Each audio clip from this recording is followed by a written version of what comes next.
इंदौर में 11 अक्टूबर से 2 दिवसीय अंतर्राष्ट्रीय सेमिनार का आयोजन किया गया, जिसमें जज, वकील और विधि छात्र डिजिटल युग में व्यापार और विवाद निपटान के बदलते कानून पर विचार विमर्श कर रहे हैं। बता दें कि शनिवार को मुख्यमंत्री डॉक्टर मोहन यादव और सुप्रीम कोर्ट के जस्टिस जितेंद्र कुमार माहेश्वरी और अरविंद कुमार की मौजूदगी में सेमिनार की शुरुआत हुई। ये सेमिनार मध्य प्रदेश हाईकोर्ट और राज्य न्यायिक अकादमी के सहयोग से डेनमार्क के पेटेंट एवं ट्रेडमार्क ऑफिस की सहायता से आयोजित किया गया है। आयोजित सेमिनार को संबोधित करते हुए सीएम मोहन यादव ने कहा कि न्याय, सुशासन और शौर्य के प्रतीक सम्राट विक्रमादित्य का जीवन सभी के लिए प्रेरणा का अमर स्रोत है। उनका दौर सुशासन और न्यायप्रियता का आदर्श उदाहरण है। जानकारी के मुताबिक इस सेमिनार का समापन 12 अक्टूबर को होगा, जिसमें मध्य प्रदेश हाईकोर्ट के मुख्य न्यायाधीश और अंतर्राष्ट्रीय प्रतिनिधि शामिल रहेंगे। इस आयोजन से वकीलों, न्यायाधीशों और विधि छात्रों को न केवल डिजिटल युग की कानूनी चुनौतियों को समझने का मौका मिलेगा, बल्कि अंतर्राष्ट्रीय सहयोग और नवाचार के नए आयाम भी सामने आएंगे।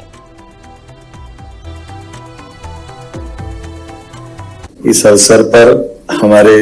इस राज्य के अंदर इस अवसर पर उपस्थित सभी समस्त देवियों सज्जनों, न्याय की बात हमारे देश से हजारों लाखों साल से एक अलग प्रकार से अपनी एक पहचान बनाती है और न्याय के किसी पक्ष पे बात करने के लिए विद्वत सभाओं का आयोजन किया जाना, ये भी हमारी अपनी शास्त्रार्थ की परंपरा से लगाकर कई कारणों से अलग अलग हर काल हर युग में बड़े सम्मान के साथ इसको देखा जाता था। और उसमें 4 चांद तब लग जाते हैं कि जब विक्रमादित्य का राज्य वाला कोई मध्य प्रदेश जैसा राज्य हो, जहां न्याय की परंपरा 2000 साल पहले भी उस काल को आज भी गौरवान्वित करती दिखाई देती है। वो अद्भुत काल है जब हम अपने न्याय से, न्याय सिद्धांतों से, न्याय दृष्टांतों से, न्याय परंपरा से अपने आप को कहीं हम हरिश्चंद्र के समान उस काल तक भी पहुंचा देते हैं, जब हम अपने किसी पक्षी को न्याय दिलाने के कारण से अपने मांस का भाग देकर भी